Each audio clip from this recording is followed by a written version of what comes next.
Boeing's Move to the Lake research pilot was a 90-day event that moved design engineers and manufacturing engineers into the middle tower of the 82-81 hangar. Piloting in the office may be a new idea for Boeing, but piloting in the factory is very familiar.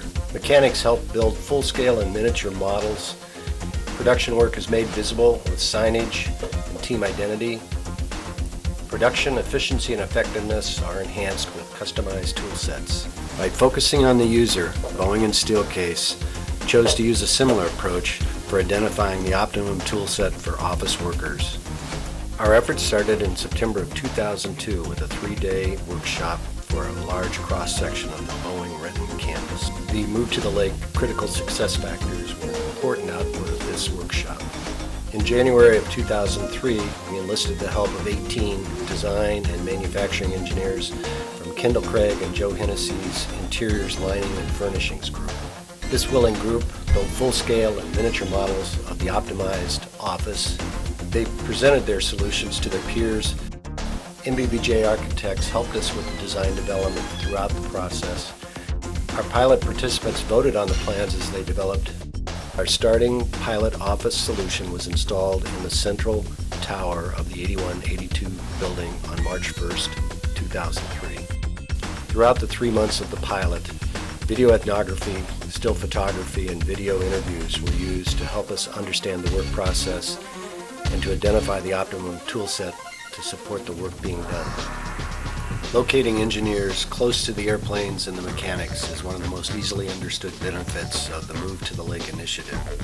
Consistent views of the airplane created a motivating excitement throughout the pilot organization. A change order that could take 3 days now took 90 minutes. Throughout the pilot, engineers could easily see the airplane and their individual commodities. They worked continually with shipside support, first-line supervisors, rapid response, and mechanics to correct problems and prevent problems from happening. Team communication, collaboration, and learning were enhanced by the closeness to the airplane. Here, Hai and Rob, 2 manufacturing engineers, check out a 737. This commodity is new to me. I know what is fascinating. She's only been in the group about 3 months, and she used to be in stove bins. And I mean, she's an expert at stove bins, and this is new to her.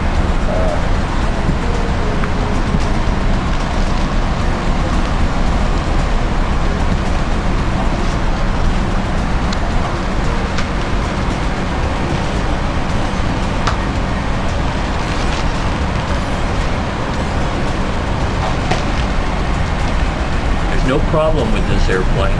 She just wanted to see how it looked on the airplane and check it out. The excitement and security of the research pilot gave our participants the freedom to experiment and allowed us to identify key learnings. 2, 3, and 4-person meetings within the workstation and within the workstation cluster were a constant daily activity. Chan, a CMA, and Sean, a design engineer, demonstrate how a typical spontaneous meeting would happen. Yeah, I got my wife. I mean, my wife is second. Oh, I didn't put it in. You're just covering yourself and talking about the valves. You're doing this valve again for 6 years. The tradition. Almost like last year, when I tore my hand. A second key learning is that storage and work surface needs for individuals and for teams vary widely.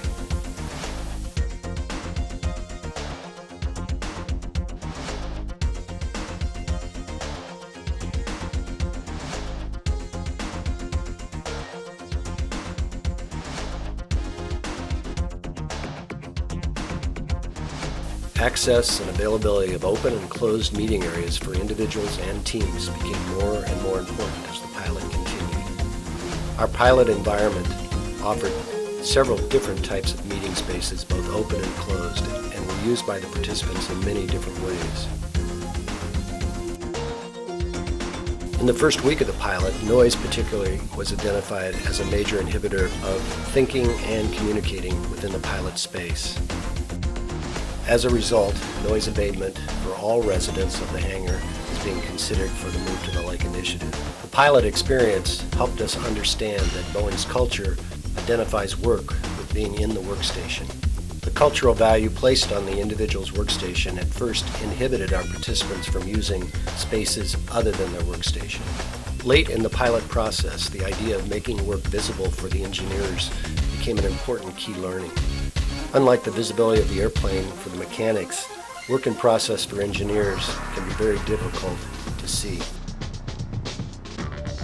Our optimized toolset recommendations for the office include: number one, offer individuals and teams work surface or storage choices. Number two, offer privacy or teaming choice at the workstation. Number three, offer access to a variety of open and closed spaces for both individuals and teams.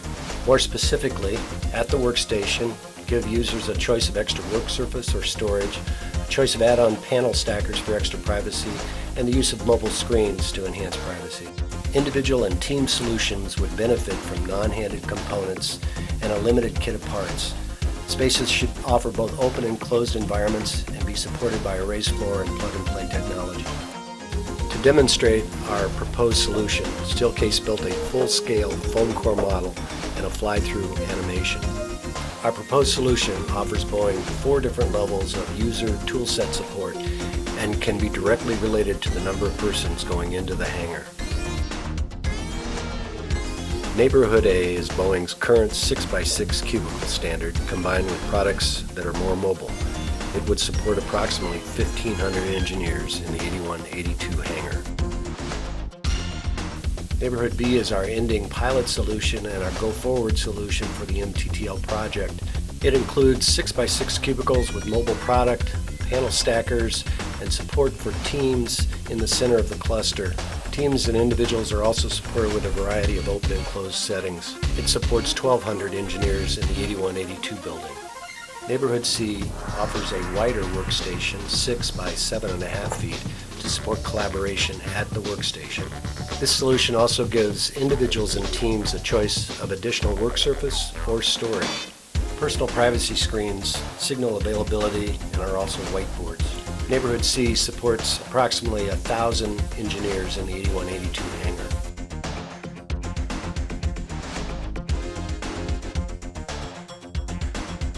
Neighborhood D builds on all of the other neighborhood solutions by giving individuals and teams access to open and closed spaces that are located immediately adjacent to their workstation cluster.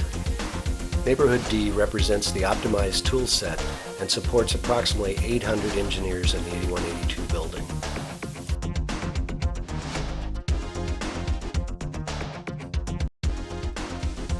From the very beginning of our consulting with Boeing, Steelcase has sought to find a balance of effectiveness and efficiency in the solutions that we recommend for the Move to the Lake initiative.